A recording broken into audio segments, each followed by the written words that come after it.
নমস্কার বন্ধুরা, আমি চন্দ্রিমা। সামনেই আসতে চলেছে বাবা লোকনাথের তিরোধান দিবস। এই দিনটিতে বাড়িতে কিভাবে আমি লোকনাথ বাবার পুজো করি তাই তোমাদের সাথে শেয়ার করছি। বন্ধুরা, ভিডিওটি ভালো লাগলে লাইক, কমেন্ট ও শেয়ার করো আর সাবস্ক্রাইব করে বেল আইকন প্রেস করে পাশে আমার বন্ধু হয়ে থেকো। বাবার বাণী, রণে বনে জলে জঙ্গলে যেখানে বিপদে পড়িবে আমি তোমাকে রক্ষা করিব, আমাকে স্মরণ করিও। শ্রী শ্রী লোকনাথ ব্রহ্মচারী বাবার ১৩৫তম তিরোধান দিবস পালিত হতে চলেছে ইংরেজি ২০২৫ সালের ৩রা জুন এবং বাংলার ১৪৩২ বঙ্গাব্দের ১৯শে জ্যৈষ্ঠ। আমি এখানে সাদা পদ্ম, যা কিনা বাবার অত্যন্ত প্রিয়, তা আলপনার মাধ্যমে বাবাকে অর্পণ করলাম। আমার আলপনা দেওয়া হয়ে গেছে, এবার আসন প্রস্তুত করব। তো আসনের জন্য আমি এখানে কিছুটা অখণ্ড আতপ চাল নিয়েছি আর নিয়েছি ফুলের পাপড়ি। ফুল দিয়ে সুন্দর করে আসনটি সাজিয়ে দিয়েছি।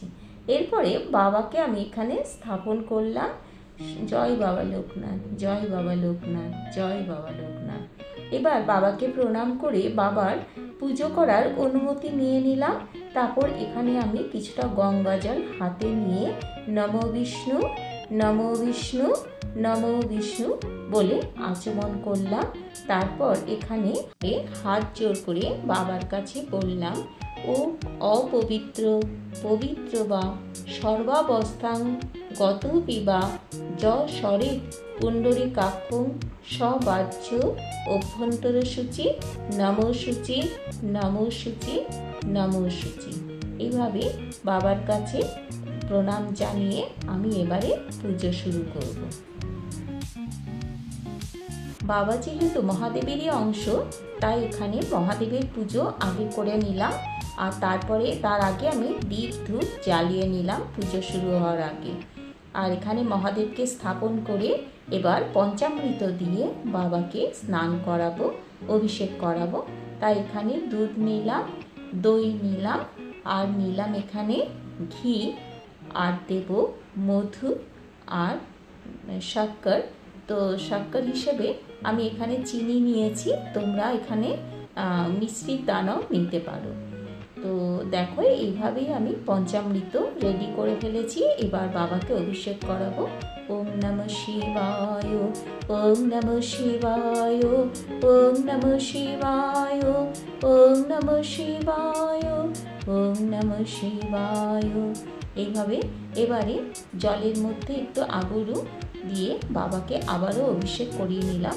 ওম নমঃ শিবায়। এরপরে আমি লোকনাথ বাবার অভিষেক করাবো, তার জন্য একটু দই নিয়ে নিলাম, দুধ নিয়ে নিলাম, ঘি, মধু, চিনি, এগুলো সব কিছু দিয়ে পঞ্চামৃত তৈরি করে এবার লোকনাথ বাবাকে আমি অভিষেক করাবো। জয় বাবা লোকনাথ, জয় ব্রহ্ম লোকনাথ, জয় শিব লোকনাথ, জয় জয় লোকনাথ, জয় বাবা লোকনাথ। এবার বাবা লোকনাথের যে অভিষেকের জলটা, সেটা কিন্তু অতি পবিত্র এই জল। এই জল বাড়ির সবার মাথায় দিয়ে আমি এটা কোনো ফুলের গাছ কিংবা তুলসী তলায় দিয়ে দেব। এবারে বাবাকে আর মহাদেবকে এবং গণেশ ঠাকুরকে উপবীত প্রদান করলাম।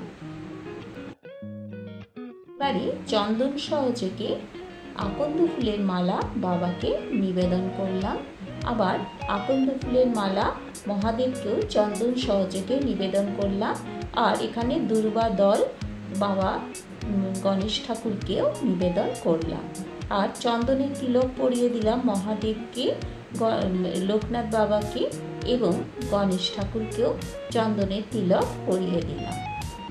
যে কোনো পুজোর শুরুতেই গণেশ ঠাকুরের পুজো করতে হয়, তাই ওম গাং গণপতয়ে নমঃ এই মন্ত্রটি বলে হলুদ ফুল দিয়ে বাবাকে পুষ্প নিবেদন করলাম। এবারে মহাদেবের উদ্দেশ্যে ওম নমঃ শিবায় বিল্বপত্র সাদা ফুল বাবাকে চড়ালাম। এবার দুটো তুলসী পাতা লোকনাথ বাবার বক্ষে নিবেদন করলাম, কারণ জন্মাষ্টমীর দিন বাবা লোকনাথের জন্ম বলে অনেকে শ্রীকৃষ্ণের অবতার বলেও মনে করেন। তাই দুটো তুলসী পাতা বাবাকে নিবেদন করলাম। আর প্রণাম মন্ত্র। ওম যোগীন্দ্রায় নমস্তভ্যং ত্যাগেশ্বরায় বৈ নমঃ ভূমানন্দ স্বরূপায় লোকনাথায় নমো নমঃ নমামি বরদে চন্দ্রং নন্দন কাননেশ্বরং হরিম নমামি ত্রিলোকনাথায় লোকনাথায় কল্পতরুম।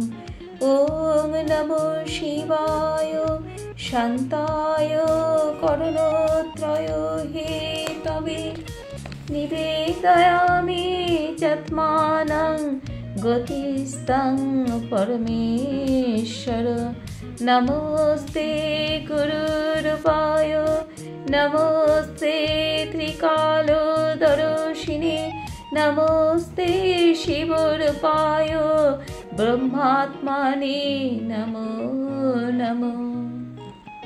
পুষ্প ও বিল্ল পত্রাঞ্জলি সহ বাবার কাছে আমি পুষ্পাঞ্জলি দিলাম।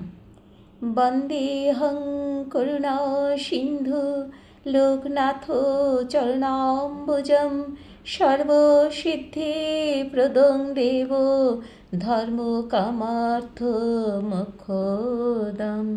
এইভাবে আমি 3 বার বাবার কাছে পুষ্পাঞ্জলি দিলাম। আর তারপরে এখানে গঙ্গাজল দিয়ে জায়গাটা শুদ্ধ করে বাবাকে ভোগ নিবেদন করলাম। তালশাঁস, কালোজাম এগুলো বাবার প্রিয়, তাই আমি 6টা ফল বাবাকে নিবেদন করলাম। আর এখানে নৈবেদ্যতে পঞ্চদেবতার উদ্দেশ্যে নৈবেদ্য নিবেদন করলাম। আর মিশ্রি আর মিষ্টি এবং জলের মধ্যে কিছুটা মিশ্রি দিয়ে বাবাকে নিবেদন করলাম। তো এরপরে আমি আরতি করছি।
বিল্লপত্র ও সাদা ফুল নিয়ে বাবার ব্রতকথা পাঠ করব।